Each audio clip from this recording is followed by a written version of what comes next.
기독교 역사에서 어떤 영적인 깊이, 어떤 우리의 영성이라고 요즘 많이 말하는데 영적인 깊이에 관하여 손가락을 꼽을 때 꼽히는 인물 중에 하나가 앤드류 머레이라는 사람입니다.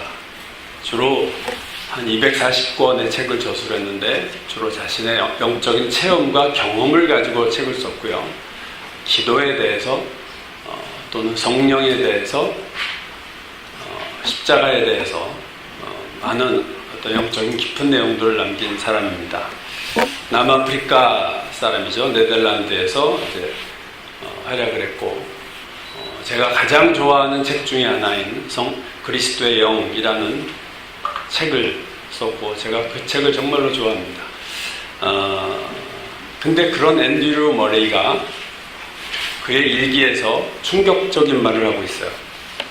무슨 말이냐면 나는 15년 이상을 로마서 7장에서 살았다. 오늘 본문이에요. 로마서 7장에서 살았다. 이 15년이라고 앤드류 머레이가 말한 이 15년은 그가 막 세상에서 방탕하고 그렇게 살 때가 아니라 그가 한 18세, 19세 이 정도에 회심을 했는데 그가 경건한 아버지, 부모 밑에서 신앙생활을 했고 그 아버지의 영성이 되게 영향을 줬어요, 아들에게. 근데 그렇게 자라다 18세쯤 회심을 하고 그가 소명을 받고 신학을 하고 목사로 봉직하던, 그러니까 회심을 하고 그가 목사 활동을 하던 15년을 얘기하는 거예요. 그 15년 동안 로마서 7장에서 살았습니다. 충격적인 얘기예요. 그가 예수를 믿고 회심의 경험을 하고 사명감에 불타서 신학대학을 가고 나와서 목사 활동을 여러 해 할 그때의 그 15년을 그가 20대, 30대죠. 로마서 15장에서 로마서 7장에서 살았다. 여러분, 로마서 7장에서 산다는 것이 무슨 말입니까? 로마서 7장이 말하는 삶은 어떤 삶입니까? 오늘 본문 15절부터 시작되는데 볼까요? 내가 행하는 것을 내가 알지 못하노니 곧 내가 원하는 것은 행하지 않냐고 도리어 미워하는 것을 행함이라. 이 자기 모순이에요. 내가 원하는 것을 행하지 않고 내가 미워하는 것을 내가 하고 있어요. 내가 원하는 것은 뭐고 내가 미워하는 것은 뭡니까? 19절 내가 원하는 바 선은 행하지 않냐고 도리어 원하지 아니하는 바 악을 행하는 거다. 바울이 원하는 것은 선이고 바울이 미워하는 것은 악이에요. 바울은 선을 행하기 원하는데 정작 그가 행하는 것은 자신 미워하는 악을 행하고 있다는 거예요.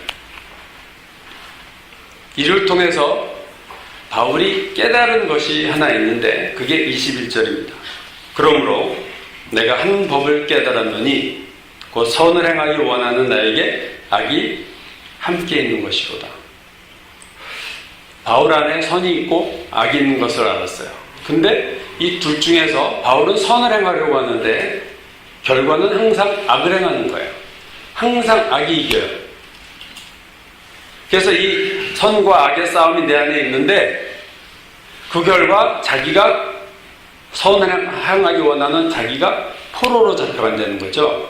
23절 내 지체 속에서 한 다른 법이 내 마음의 법과 싸워 내 지체 속에 있는 죄의 법으로 나를 사로잡는 것을 보는도다. 사로잡혀가는 자기, 포로가 돼서 전쟁에서 패배해서 끌려가는 포로처럼 자기가 악으로 끌려가는 자기 자신의 모습을 바울이 내가 보는도다.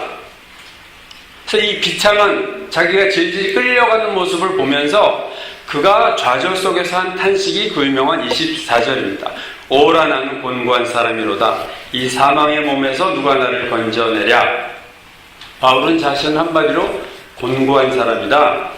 곤고한 사람이란 불쌍한 사람, 비참한 인간이다.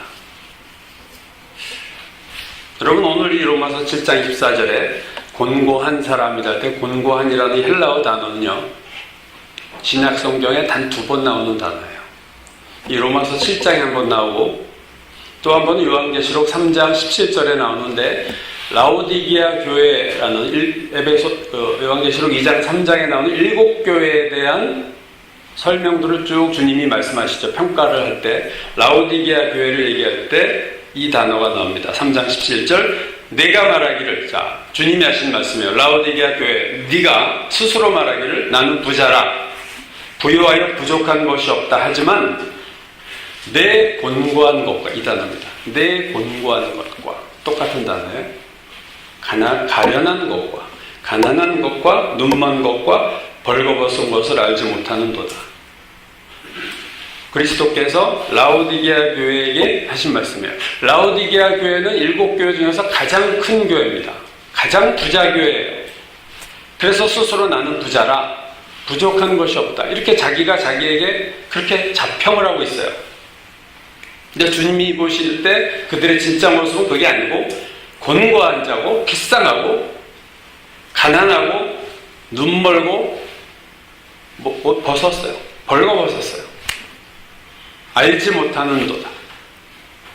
내가 너를 모르는구나. 그들의 문제는 곤고한 자인 것뿐만 아니라 그걸 모르고 산다는 거예요. 모르는 정도 아니라 반대로 생각하고 살고 있어요. 나는 부자고 부유해서 나는 축복받았어. 나는 부족한 것이 없어. 라오디게아 교회를 오늘날의 삶에서 굳이 예를 들자면 강남의 대형 교회와 같은 교회입니다. 부자고 큰 교회예요. 7교회 중에서 가장 대형 교회고 가장 잘 살던 교회가 라오디게아 교회였습니다. 에베소 교회, 서머나 교회, 이런 교회들은 다 부자 그런 교회인데 가난한 교회도 있었고요. 이 교회는 부자 교회예요. 그러니까 라오디게아 교회 교인의 모습을 표현하자면 영적으로는 가난하고 영의 눈은 멀었고 영적으로는 불쌍하고 영적으로는 벌거벗었는데 외적으로는 돈도 많고 풍족해요. 그래서 자기 스스로 착각하고 살아요. 나는 신앙생활 잘하고 있고 나는 하나님 축복받아서 이렇게 잘 살고 있어 라고 생각하고 사는 그런 교인들, 그런 교회를 오늘 라오디게아 교회라고 할 수 있습니다.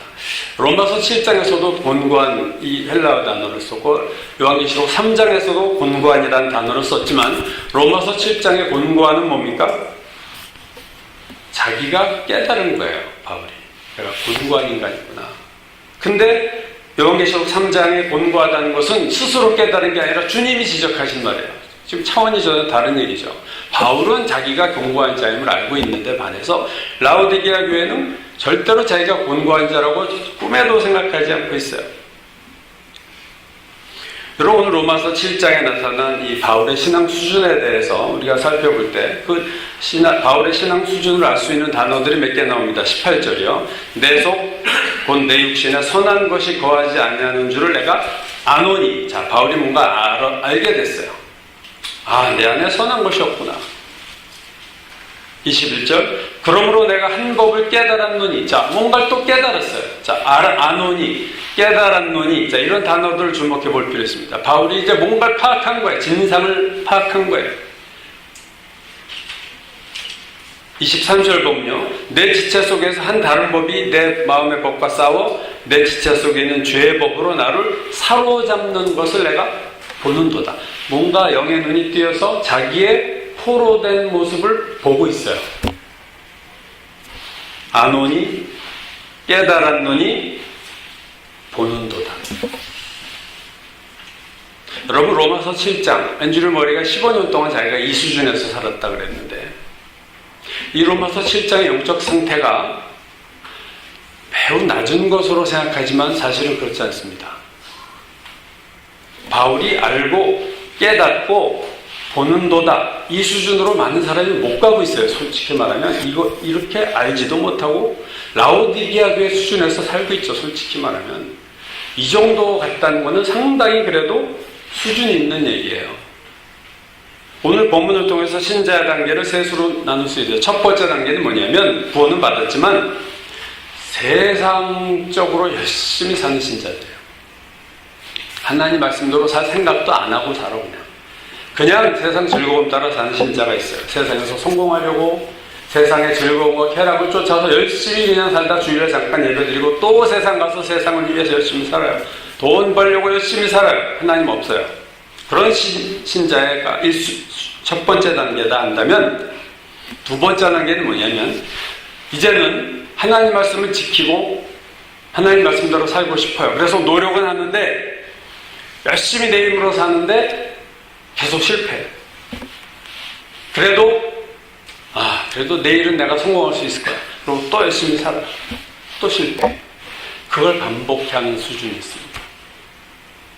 내일의 소망을 걸고 내일인가 뭐 달라지겠지. 내가 내일은 죄와 싸워 이기겠지. 그리고 또 싸우고 또 싸우고 내가 열심히 해요. 근데 항상 실패하는 신자입니다. 세 번째 단계는 오늘 로마서 7장의 바울의 상태인데 내 힘으로 열심히 말씀을 지키려고 살다가 이게 헛된 거구나. 이 방법으로는 도저히 불가능하구나.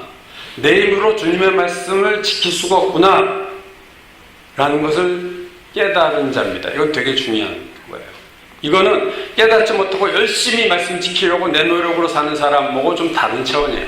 깨달았다는 게 그렇게 중요합니다. 그래서 오라 난 공고한 사람이로다 이걸 인정하잖아요. 드디어 알았어요. 나는 참 불쌍한 인간이네. 이 사망의 몸에서 누가 나를 건져내랴. 정확하게 자기 지점을 이제 파악한 그게 오늘 7장 오늘 본문 마지막 절입니다. 여러분은 어떤 단계에 계십니까? 1단계인가요? 2단계인가요? 아니면 오늘 이 본문이 오라 나는 공고한 사람이다. 이 방법은 정말로 안 되겠구나 하고 이 방법 말고 다른 방법을 생각하기 시작하는 거예요. 이게 3단계입니다. 여러분은 어떤 단계인가요? 로마서 7장의 신자는 구원 이미 받은 신자고요. 하나님을 위해서 열심히 살려고 노력하는 신자예요. 그리고 더 나가서 그러나 이것은 안 되는 거구나. 이렇게 해가지고는 이길 수가 없구나. 불가능한 것을 깨달은 신자. 그게 로마서 7장의 신자예요. 그러니까 앤드류 머레이가 목회하면서 15년 동안 여기까지 간 거예요. 이렇게 내가 목회해서 안 되겠구나. 내가 할 수 있는 것이 아무것도 없다는 것을 깨달은 신자. 내 열심히 무익함을 깨달은 신자. 나에 관해서 포기한 신자. 그게 로마서 7장의 신자의 모습입니다. 이게 본고한 사람이에요. 여러분 여기까지 오셨나요?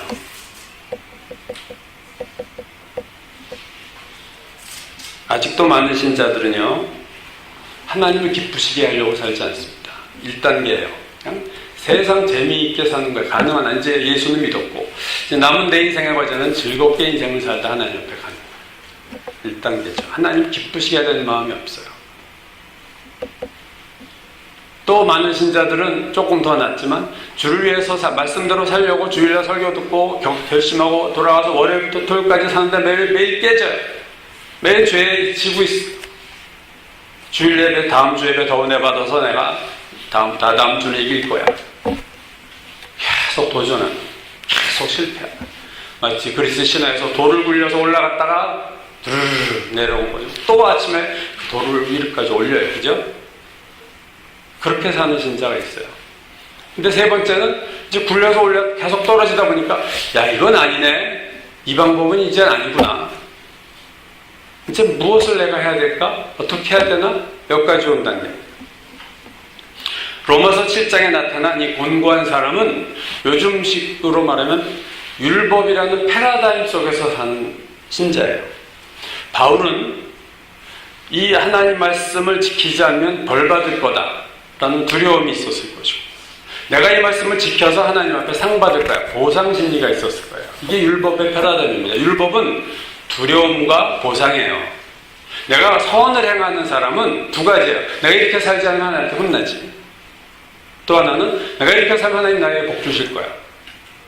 내가 말씀대로 살면 하나님 나 축복하실 거야. 그래서 내 힘으로 열심히 살려고 애썼어요. 두려움 그리고 보상입니다. 근데 결과는 항상 실패해요. 이게 바울만의 경험이 아니에요. 많은 예수를 믿는 사람들이 말씀에 순종하려고 애쓰지만 결과는 항상 실패해요. 그래서 어떤 사람들은 그냥 이렇게 사는 거 포기하고 이제 애쓰지 않을래 그냥 대충 살게 이러고 포기하는 신자들이 하나 나오고 또 하나는 그래도 계속 도전하는 신자가 있어요. 이렇게 둘로 나눕니다. 뭐 인간이다 죄인이지 뭐 그렇게 살아봤자 안 되는구나. 이제 적당히 타협하고 사는데 익숙해지는 그런 부류가 하나 나오고 하나는 그래도 내가 이렇게는 살 수 없지. 내가 누군데 난 열심히 또 살아요. 내가 아직도 기도가 부족해. 더 기도하고, 내 의지력이 약해, 내가 더 의지력을 공고히 하고 새로운 각오를 하고 또 도전해, 또 실패합니다. 바울도 이러한 삶을 살았고 앤드류 머레이 목사도 15년을 회심한 이후 목회하면서 이렇게 살았어요. 어떤 사람이 로마서 7장에서 평생을 삽니다. 앤드류 머레이도 15년을 살았다면 보통 몇십 년 이 단계에서 살아야 예수를 믿고 죽을 때까지 이게 신앙인 줄 알고 살다 가는 사람도 적지 않습니다. 앤드류 머레이가 자신의 일기에서 이렇게 얘기해요. 나는 복음의 사실들을 실제로 믿었었다. 예수께서 죽었다가 죽은 자 가운데서 부활하심을 나는 실제로 믿었다. 나는 마음과 힘과 뜻을 다해서 하나님 사랑하기를 하나님이 원하시는 것도 알고 있었다. 나는 말씀과 기도에 힘썼고 하나님 뜻대로 살려고 더욱 애썼지만 계속해서 실패했다. 그렇게 고백한 다음에 이렇게 진단을 해요. 내 실패의 이유는 내 안에 은밀한 악의 뿌리가 있었기 때문이다. 그 은밀한 악의 뿌리, 악의 뿌리인데 은밀해요. 안 보여요, 잘. 뿌리죠. 뿌리는 안 보이니까. 그 악의 뿌리는 뭐냐? 자기 노력. 영어에서 self effort라고 했어요. 나 스스로 노력하는 거예요. 나는, 앤드류 머레이 얘기해요. 나는 내 안에 있는 어딘가에 하나님께 복종할 힘이, 능력이 있다고 믿었다. 내 안에 뭔가 하나님 말씀에 복종할 근무것이 내 안에 있어. 나 안에, 셀프 안에 있어요. 그래서 나는 내 안에 그러한 힘이나 능력이 전혀 없다는 것을 알 때까지 계속 실패를 거듭했다. 오늘 바울이 깨달은 것처럼 앤드류 머레이도 어느 순간 깨달은 거예요. 이건 내 안에 그런 게 전혀 없구나. 그래서 머레이가 이렇게 말합니다. 나는 스스로의 노력에 대해서 죽어야 했다. 셀프 에포트에 대해서 나는 죽어야 했다. 하나님이 모든 것을 행하시도록 하나님께 맡겨야 했다. 내가 할 수 있는 건 매우 단순했는데 그냥 하나님을 믿고 하나님 말씀을 그냥 받아들이는 것. 여러분 오늘 본문에서 7장 15절에서 24절까지를 한번 다시 보시죠. 거기서 반복해서 나오는 단어가 하나 있어요. 바로 나, 셀프라는 단어입니다. 보시죠. 내가 행하는 것을 내가 알지 못하노니 곧 내가 원하는 것은 행하지 않고 미워하는 것을 행한다. 만일 내가 원하는 것을 내 것을 행하면 내가 이로써 율법이 선하는 것을 시인하노니 하면서 또 18절 중간 원함은 내게 있으나 선을 행하는 것은 없다. 내가 원하는 바 선을 행하지 아니하고 원하지 않는 바 악은 행한다. 20절 만일 내가 원하지 아니하는 것을 하면 이를 행하는 내가 아니고 내 속에 있는 죄다. 그러므로 내가 한 법을 깨달았노니 선을 행하기 원하는 나에게 악이 있다. 여러분 7장의 싸움은 나와 죄와의 싸움이에요. 셀프와 내 힘으로 죄를 이기겠다는 싸움이에요. 무슨 단어가 없나요? 그리스도가 없잖아요. 성령이 없잖아요. 로마서 7장의 문제입니다. 앤드류 머레이가 15년 만에 안 거예요. 이 가장 은밀한 악의 뿌리가 나였구나. 내가 하려고 하는 거였구나. 왜 실패했느냐? 내 힘으로 하려고 했어요. 나쁜 일 하려고 한 게 아니잖아요. 선한 일을 하려고 했는데 지금. 하나님 말씀대로 살려고 했는데 이게 왜 나빠? 내가 열심히 하나님 말씀대로 살려고 노력하는데 왜 나빠? 이거 되게 좋은 신앙 같고 교회에서 일상적으로 참 칭찬받는 사람이에요. 모범적인 사람입니다. 참 훌륭한 사람이에요. 교회에서 도덕적이고 양심에 아주 민감하고 열심히 신앙생활해요. 그러나 문제는 뭐냐면 그를 움직이고 있는 것이 하나님이 아니라 나예요. 파워 베이스가 나예요. 그를 움직이고 있는 것은 성령이 아니라 육신의 힘입니다, 여러분.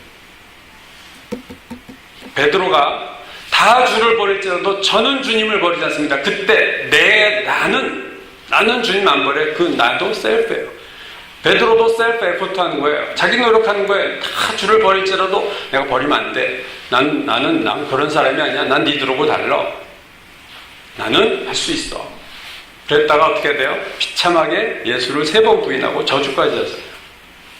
베드로가 밖에 나가서 심히 통곡하니라. 요때가 로마서 7장이에요. 베드로도.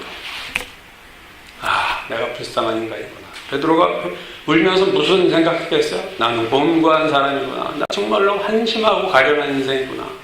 내가 주님을 쫓아가고 그러려고 했는데 나는 실제로 못 쫓아가고 있고, 내가 원하는 것처럼 내가 행동이 움직여지질 않아요.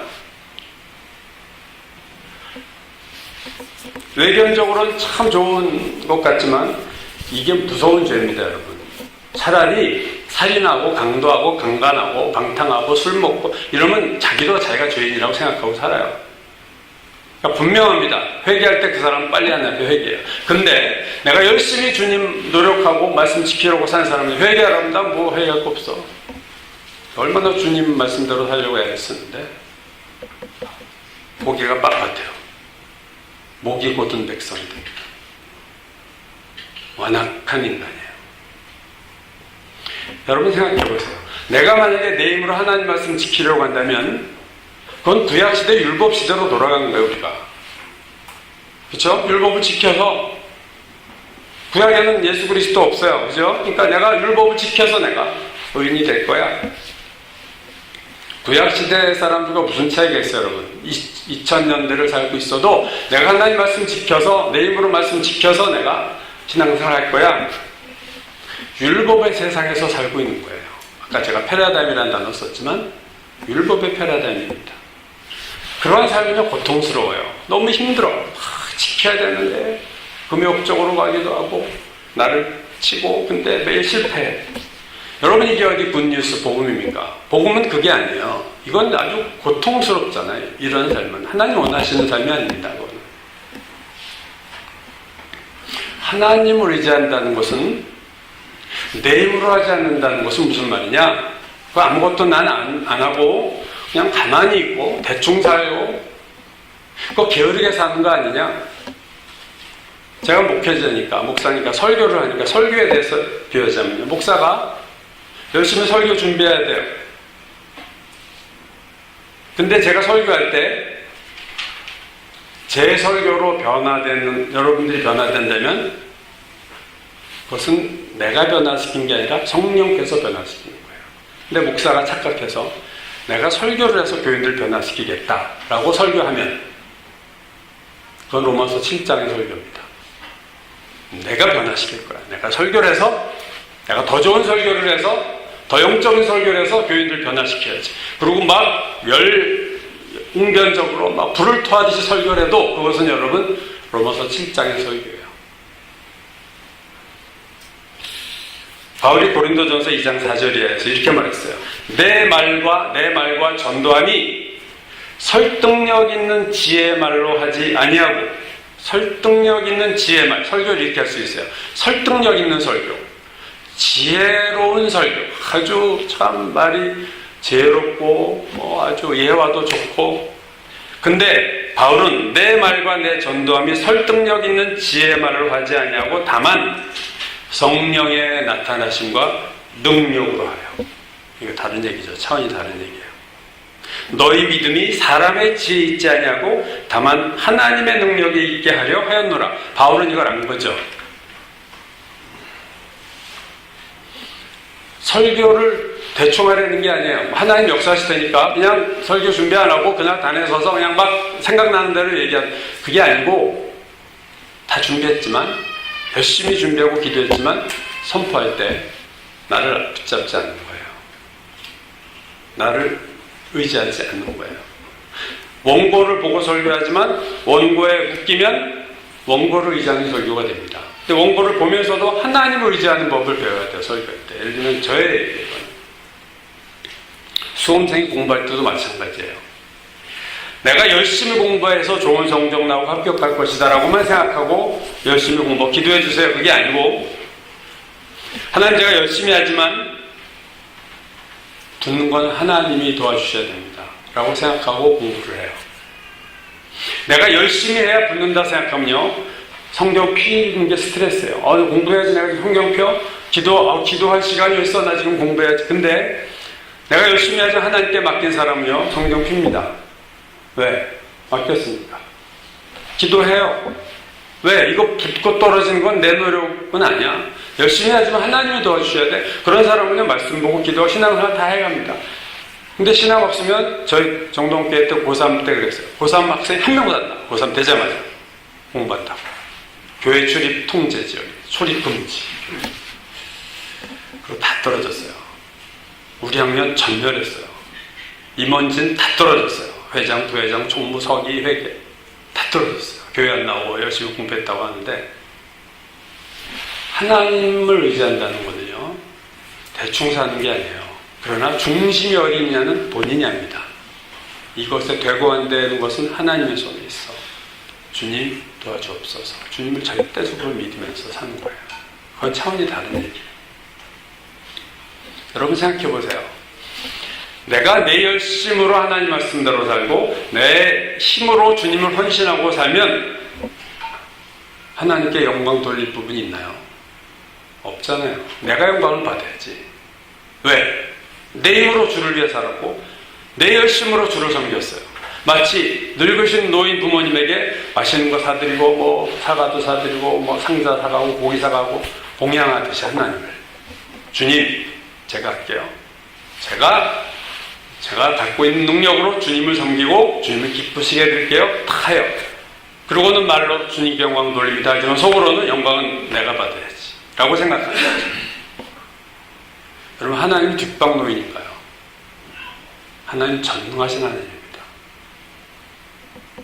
하나님은 뭐가 부족한 분이 아니에요. 우리가 내 힘으로 뭘 해드릴 수 있는 대상이 아니에요, 여러분. 우리의 그 착각입니다. 하나님은 전능하시고 우리는요, 오늘 바울이 말하는 곤고한 자입니다. 우리는 참 한심한 인간이에요. 그게 현실이에요. 근데 우리가 주를 위해서 내 힘으로, 내 노력으로, 내 열심으로, 내 능력으로 뭘 하겠다? 다 자아가 강한 자들이에요. 자아가 시퍼렇게 살아있어요. 안 꺾이는 내가 있어요. 앤드류 모레이가 그 뿌리를 발견한 거예요. 셀프 에포트다. 이 악의 뿌리, 보이지 않는 악의 뿌리는 자기 노력이었다. 내 노력이었어요. 내 힘으로, 오늘 바울도 내가 하나님 말씀으로 살려고 로마서 7장 주어가 나예요. 내가 이렇게 하고 저렇게 하고 이렇게 하고 저렇게 하고. 모든 사람이 원하는 것은 성공입니다. 행복은 그런 것 같아요. 되게 성공하려다가 안 된 사람들은 이제 행복을 찾아요. 그래, 성공은 안 됐지만 내가 행복하게 살자. 그래서 평범한 사람 행복이고 잘난 사람들은 성공을 잡으려고 그래요. 요즘 미투 열풍이 우리나라 아주 대단한데, 그 가해자, 성폭력 가해자들이 주로 어디에 있나요? 검찰,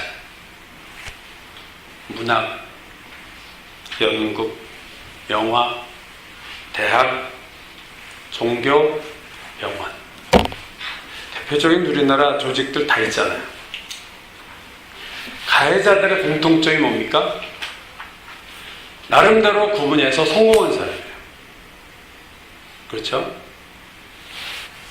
검찰의 핵심 보직을 맡은 사람, 좌지우지할 수 있는 권력을 가진 사람이 성폭력을 했어요.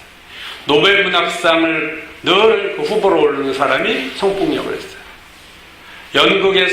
연극계에서 절대적인 권한을 가진 자가 성폭력을 했어요. 대학 교수 중에서도 힘 있는 교수가 성폭행을 했어요. 그래서 어느 대학에서 그 성폭행을 한 사람에 대해서 세종대왕이다 그래요. 그죠? 세종대 교수인데 세종대왕, 하도 왕 같아가지고 학생들이 별명이 세종대왕이에요. 세종대왕이 열받아서 광화문에서 내려오실 것 같아요. 여러분, 왜 사람들이 성공하려고 해요? 성공하면 누리는 게 많아지거든요. 돈도 자유롭게 쓸 수 있고 아랫사람 마음대로 움직일 수 있어요. 그 맛에 성공하는 거죠. 내가 딱 위에서 딱 이렇게 내려보면서 움직이고 영향력을 행사하고 내 말 한마디면 다 통해. 꼼짝 못해. 그걸 즐기는 거예요. 성공해서. 그래서 성폭행당한 사람이 그는 왕이었다. 그렇게 얘기했어요. 자기를 성폭행한 사람에는 그는 왕이었습니다. 그 분야에서 안 되는 게 없어요. 그 사람 말 한마디 안 되는 게 없어요. 자기 같은 거 팔이 목숨인데. 여러분, 내 힘으로, 내 능력으로, 내 열심으로 하나님 말씀 지키면요, 영광은 내가 받고 나는 왕이 됩니다. 그렇지 않나요? 내가 참 대단한 인물이지. 내가 수제자지, 베드로. 나 같은 사람이 있으면 나오라고 그래. 나같이 주를 섬기는 사람이 있으면 나오라고 그래. 나 같은 열심으로 주를 섬기는 나오라고 그래. 겉으로는 고맙습니다. 하나님의 은혜입니다. 하지만 속에는 강한 자아가 지금 아주 시퍼렇게 살아있어요.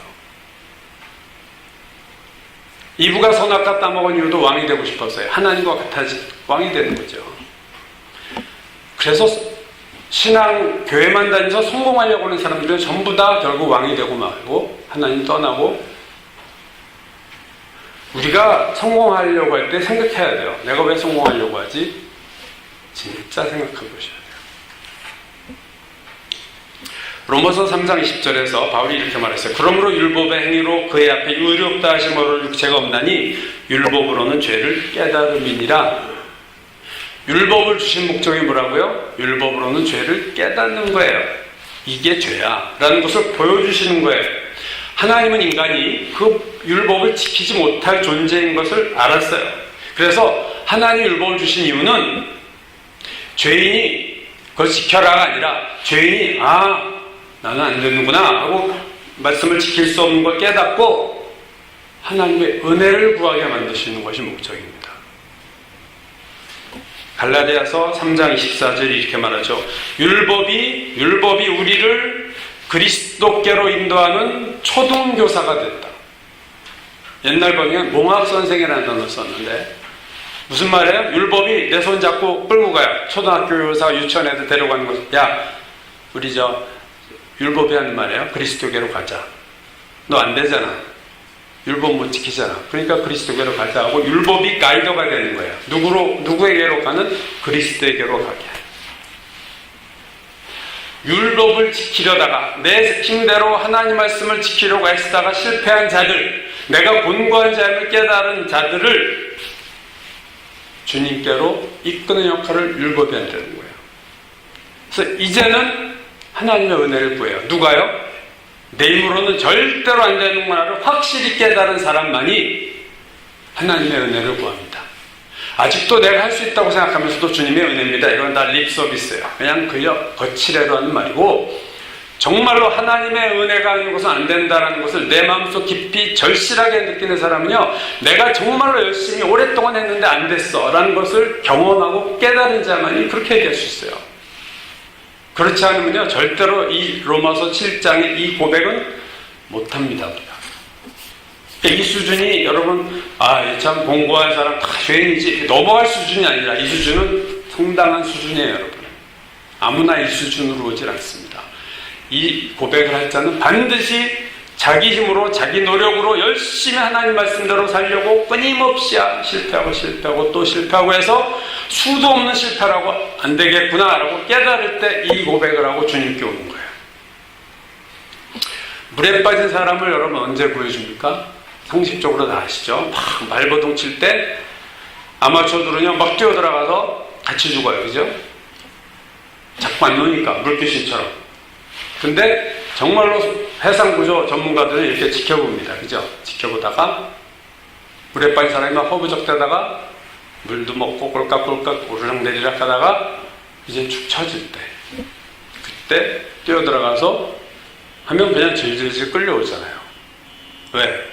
이제는 자기 힘으로는 빠져 죽는 게 자명한 때가 된 거예요. 타이밍이 중요하죠. 그리스도의 은혜가 우리에게 언제 임합니까? 우리가 내 노력으로 열심히 살아봤는데 안 됐어. 나는 공고한 자로다. 누가 나를 이 악에서 죽음에서 건져내랴? 이 로마서 7장 오늘 마지막 절에 고백을 할 때 주님이 우리에게 오시는 거예요. 그래야 주님을 제대로 잡습니다. 그렇지 않으면요, 한 손 주인 잡고 한 손은 또 딴 거 잡아요. 세상 잡고, 돈 잡고, 내 능력 잡고, 주님도 잡고, 이것도 쓰고, 이것도 쓰고, 이렇게 왔다 갔다. 그러므로, 내 힘으로 주님의 뜻대로 살지 못하는구나, 라는 것을, 그 불가능함을 완전히 깨닫는 것은 매우 중요합니다. 그때가 찬스예요. 하나님이 역사하실 때가 드디어 온 거예요. 고린도후서 1장 8절 우리가 지난주 큐티했죠. 형제들아, 바울에게요, 아시아에서 당한 환난을 너희가 모르기를 원하지 아니하노니 힘에 겹도록 심한 고난을 당하여 살 소망까지 끊어지고. 자, 이제 살 소망이 없어졌어요. 끊어졌어요.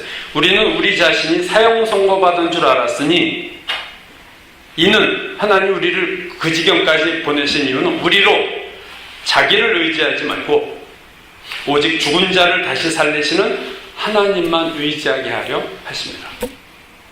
하나님 왜 바울과 같이 신앙 좋고 선교를 하고 있는 선교사에게 왜 이렇게 죽음의 사형 선고를 이제 죽었구나 라고 생각할 때까지 그대로 두셨느냐? 이는 자기를, 나를 의지하지 않고 이제는 하나님만 100%예요, 여러분. 20%는 나를 의지하고 80% 주님 의지하고 아니라 하나님만 의지하게 하지 않으라. 바울은 그의 삶을 통해서 자신의 열심의 실패를 통해서 중요한 것을 깨달았어요. 나는 안 되는 인간이구나. 오라 나는 공고한 사람이로다. 이 사망의 몸에서 누가 나를 건져내랴. 나 좀 구해주세요. 헬프미 할 때 건져주는 거예요. 이게 이제 수용할 때 죽기 직전의 상태가 된 거예요. 누가 나를 이 사망의 몸에서 건져내랴. 이렇게 부르짖는 자가 은혜 받을 준비가 된 겁니다. 은혜는 아무나 받는 게 아니에요. 나에 대해서 완전히, 여러분 자신에 대해서 완전히 좌절하셔야 돼요. 아직도 그렇지 않다고 생각하시면 아직 갈 길이 멀어요.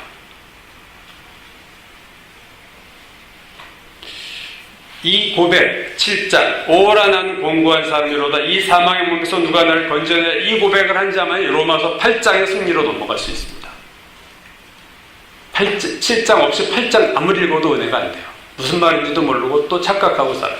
7장 없이 8장은 없어요. 로마서 8장 1절부터 승리의 얘기가 나오죠. 그러나 7장에서 이 단계가 와야 돼요.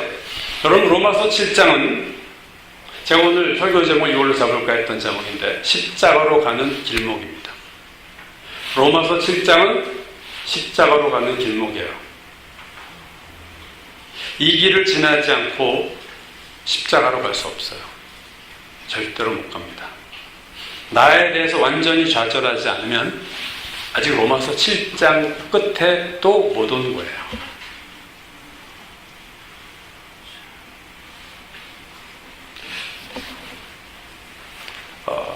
왔지만 네가 이 오라 나는 공고한 사람이로다. 이 사망의 몸에서 누가 나를 건져내랴 에 대해서 이렇게 말했어요.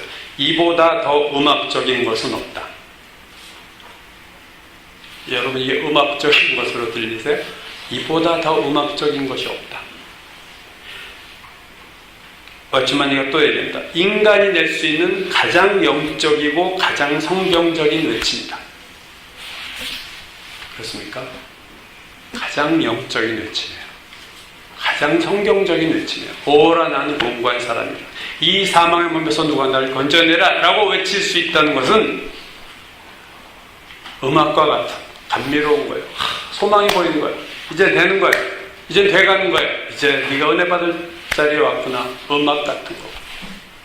가장 영적인 고백이고 가장 성경적인 외침이다. 로마서 8장의 승리를 체험할 준비가 된 자예요. 여러분, 아직도 내가 열심히 내 노력으로 하나님 말씀 지킬 수 있을 것 같으세요? 그렇다면 not yet. 아직 아니에요. 아직 여기까지 못 오신 거예요. 물론 오란한 공부한 사람이다. 여기까지 와도 아직 not yet이죠. 아직 죄에 대해서 승리한 게 아니에요. 그러나 승리를 목전에 두고 있는 상태에 온 겁니다. 새벽이 밝아오고 있는 거예요. 승리의 새벽이 밝아오고 있는 거예요. 로마서 8장 가야 될 길이 아직 있지만 오라 난 공고한 사람이로다 고백해도 아직 가야 될 길이 있지만 적어도 문턱까지는 온 거예요. 그러나 오라 난 공고한 사람이다. 아니야, 나 할 수 있어. 나 주님 말씀대로 살 수 있어. 나 열심히 살면 돼. 내가 기도 더 하면 돼. 내가 더 헌신할 수 있어. 아직 더 가셔야 돼요. 로마서 7장 끝에 못 오신 겁니다. 로마서 7장의 다리를 건너지 않는 자는 십자가의 승리를 알 수 없고 체험할 수 없어요. 사순절 기간이죠. 제가 십자가 지난주도 지난번 설교도 십자가 사랑이었죠. 부활주일 전까지 제가 십자가에 대한 말씀을 드릴 텐데 오늘 드디어 이제 어느 단계까지 온 자의 외침, 음악 같은 소리, 가장 영적인 외침, 가장 성경적인 외침, 오라 난 공고한 사람이로다. 이 사망의 몸에서 누가 나를 건져내라, 나 좀 구해줘 할 때 주님하고 은혜를 구하고 주님의 은혜로 승리를 경험하는 거예요. 오늘 여러분 이 사순절 기간 동안에 이거 뭐 내년에 가겠다 그러지 마시고 이건 정말로 단순한 거예요. 올해 갈 수 있어요. 올해 사순절에 갈 수 있습니다. 가셔야 돼요. 언제까지 매일 죄한테 더 터지고 백전 백패, 백전 10승 90패 이러고 살 거예요. 우리가 승리를 목전에 둔 이 바울의 가장 절망할 때지만 가장 희망적인 이 고백을 저와 여러분도 하고 우리가 죄에 대해 승리를 경험하는 능력 있는 그리스도인이 다 되기를 주의 이름으로 축원합니다. 기도하겠습니다.